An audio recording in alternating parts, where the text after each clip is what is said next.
And welcome to the Friday show presented by Woodbine. I'm Ray Pollock, along with Bloodstock editor Joe Nevels. Joe, what's going on up at Woodbine this weekend?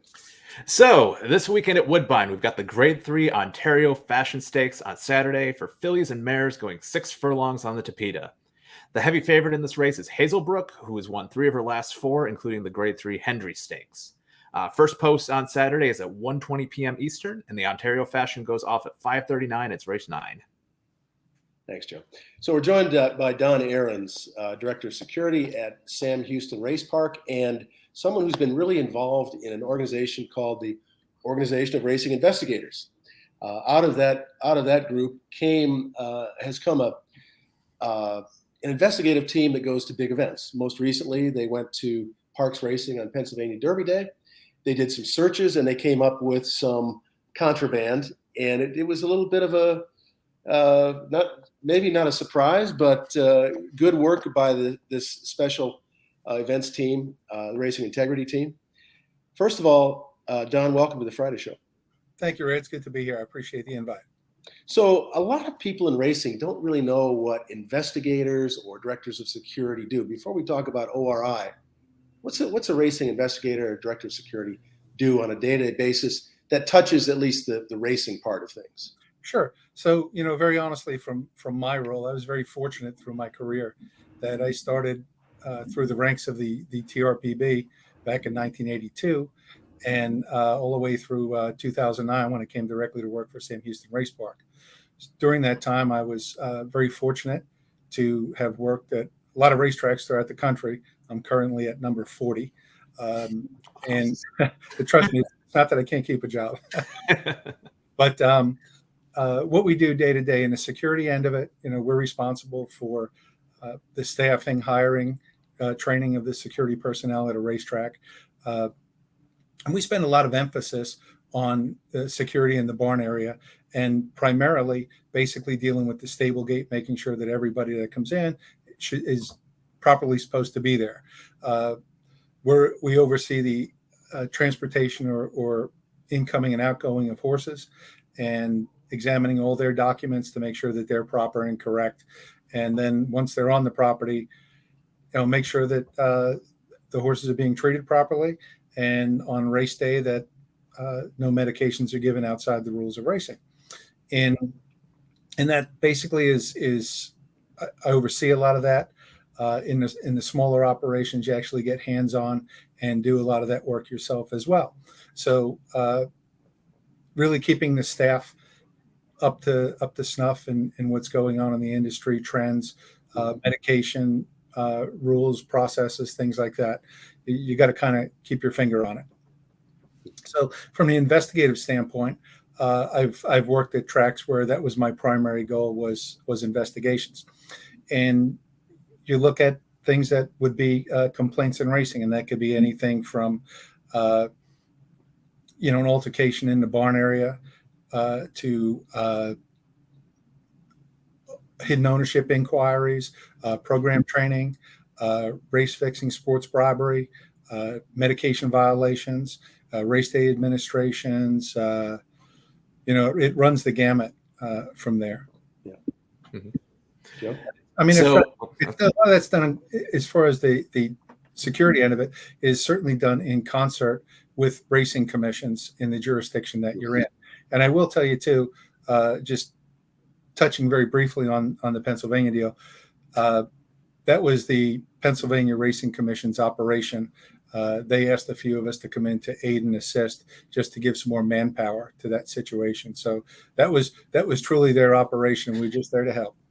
So going along with that, I actually was not aware of the Organization of Racing Investigators before the release came out announcing the stuff that happened on Pennsylvania Derby Day. For people who aren't familiar, can you tell us a little bit about the ORI, sort of the structure, how everything works there and what they do? Sure. So basically, we are a membership organization where we do not employ anybody. All of our members are members of the Organization of Racing Investigators. It's a dues-paying organization. We're a nonprofit organization that received nonprofit status in 2002. And we have, our mission is basically to provide education and foster networking relationships throughout the industry with those that are involved in racing investigations and also those that are tasked with upholding the integrity in racing. So what are some of the success stories that the racing integrity team has had in recent years? I know you've attended things like the All-American Fraternity and quarter horse racing and some big events for thoroughbreds as well. Sure. So the Quarter Horse Association, the AQHA, several years ago, I think back in 2013, working in concert with the New Mexico Racing Commission and horsemen's organizations, wanted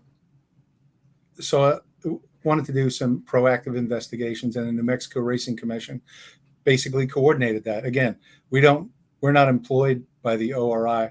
Through our networking, we're able to bring a group of professionals together.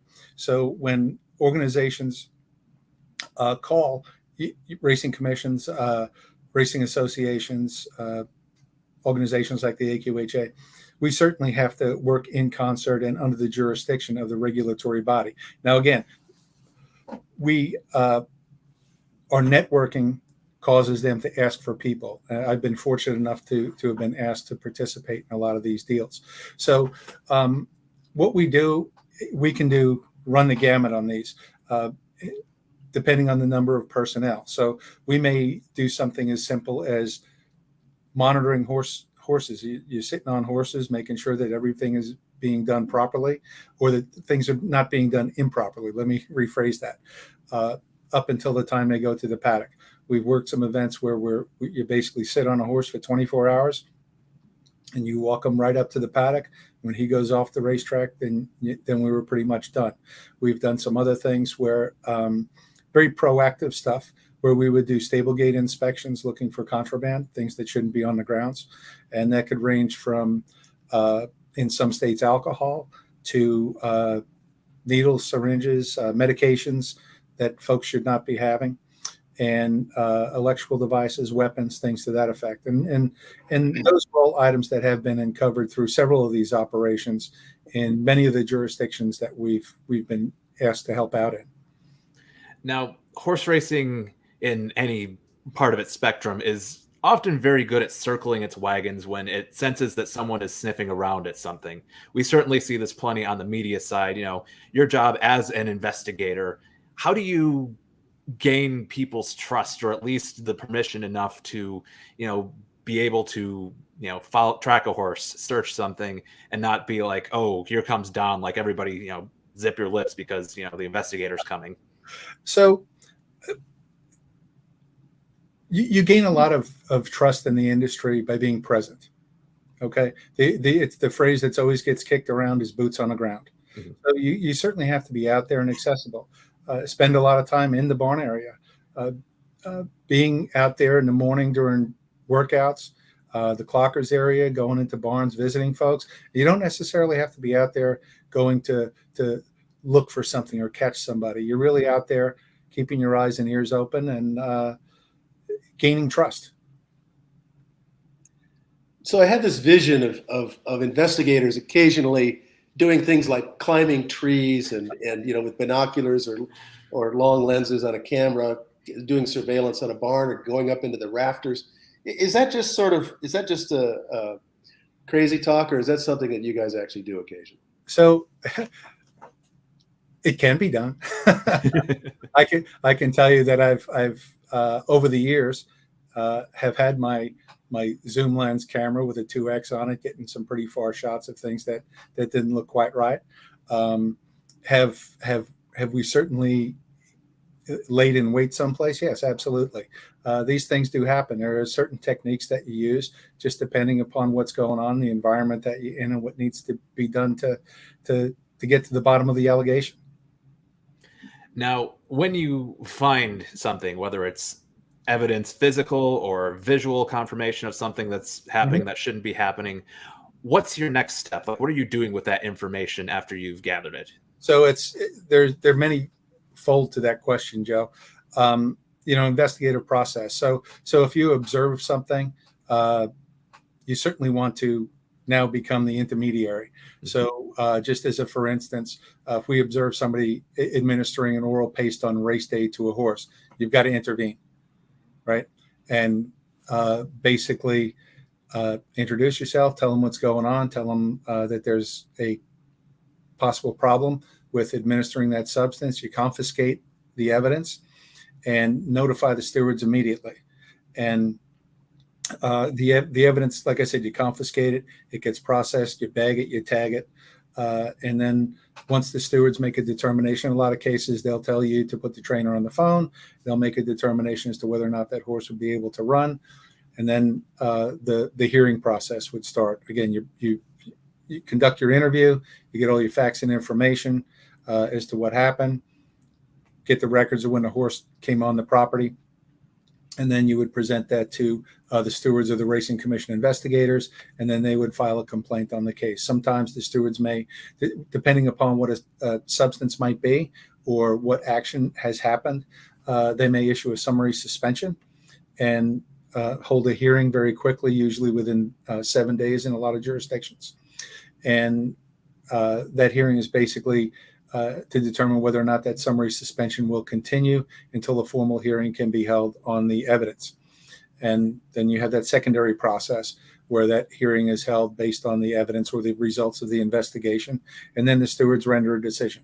So basically, once we've testified at a hearing and introduced the evidence, our job is done.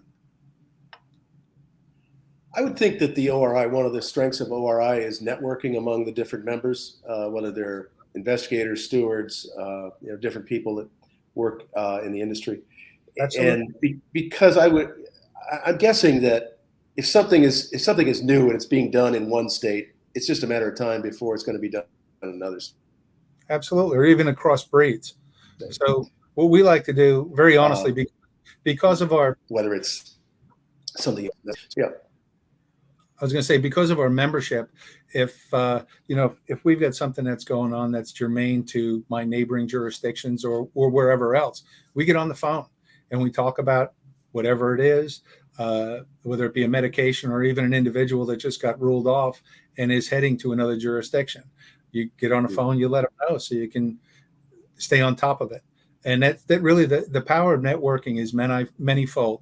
It's the sharing of information, which is one of the biggest things that we foster in ORI, and that networking communication. Because very honestly, there's folks in investigative positions throughout racing, but we have to communicate because of what you said, Ray. Things are going to happen. If it's happening in New York, it's happening in California, it's happening in New Mexico, it's happening here in Texas. So getting that communication out there and having a fluid communication where it's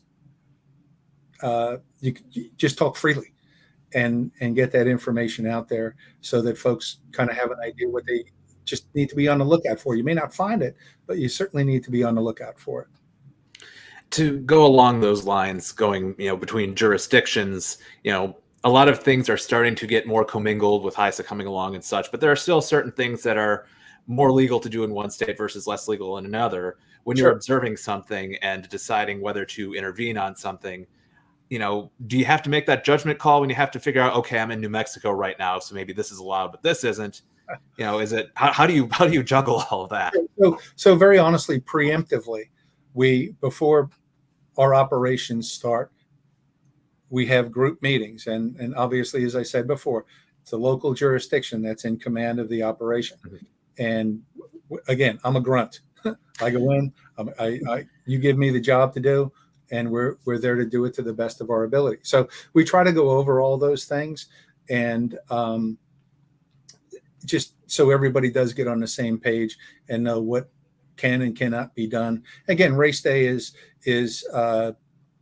very unique in some areas. There are some, as you mentioned, Joe, there are some things that are allowed to be done in some jurisdictions up until, let's just say, 4 hours out. Mm-hmm. And other jurisdictions, that same process is no good 24 hours out. Mm-hmm. Well, I know earlier this week we had an editorial from Barry Irwin about the necessity of what you do and the importance of it going forward with, HISA is going to be taking over all of the medication control and the drug testing programs. they're also responsible for investigation. So do you have any interaction at this stage with HISA yet, or is that something that won't really happen for a while? I've spoken to some of the folks on the HISA board several times. As a matter of fact, at our last conference in New York in March of this year, we had invited Lisa Lazarus and others from HISA to come speak to us. Tony DePasquale was the main voice that came and tried to educate our membership as to what to expect from HISA at the beginning and moving forward. So, again, we are unaffiliated, right? Our independent organization doesn't have ties to anybody. I mean, we have a lot of sponsorships with many industry organizations, but we're a bunch of folks that created this organization to try to help each other do your job better. So I'll tell you this: the Five Stones guys, they came out to our meeting as well. We do have, I'll say personally, I do have communication with those folks. I still have communication with HISA folks. So, we want to have these relationships because the industry has to work together. Regardless of your organization, your entity, we all have to work together because the goal is common. So I feel like every other day we get an email from a reader saying, oh, so-and-so trainer got busted for such and such, and he's, going to be in trouble. And then nothing ever comes of it, whether it was racetrack rumor, whether something's happening. Like, how often compared to how we're hearing it are, horsemen, trainers, grooms, what have you, actually getting caught with things? So things is a very open, that's true, open category. So, once again, things can be, like here in Texas, you're not allowed to have alcohol in the barn area. Right. That could be a thing. Machines could be another thing. Does it occur often? You guys can say just as well as I can, no, it doesn't occur often, because if it did, you guys, that's all you'd be writing about. Things happen. People sometimes will take chances just based on necessity, or as one person told me one time when I caught him with a machine, she said, desperate people do desperate things. Mm-hmm. And it happens. So, is it often? Is it daily? No, it's not. It's not often and daily. I mean, look how many races that are run every year and how many people are licensed, and you see these type of rulings come out. So they're certainly not prevalent, but they do catch the headlines. Well, Don, thank you so much for joining us this week. The work you do is critical for the integrity of the game. We appreciate it, and appreciate what ORI and all of the investigators do for the game. We thank you, Brian. Thanks for having me on. I appreciate it. You bet. Well, that's going to do it for this week's Friday Show. Thanks for joining us. We'll see you next time. Support award-winning independent horse industry journalism and become a Pollock Report Insider on Patreon. For as little as $5 a month, insiders get access to exclusive Q&As with Pollock Report staff, insight behind our editorial process, exclusive opinions and on-site analysis, Pollock Report merch, and more. This is not a paywall. The website you know and love will always be the same. But if you want more, and you want to make our coverage even better, visit patreon.com/Pollock Report and become a Pollock Report Insider today.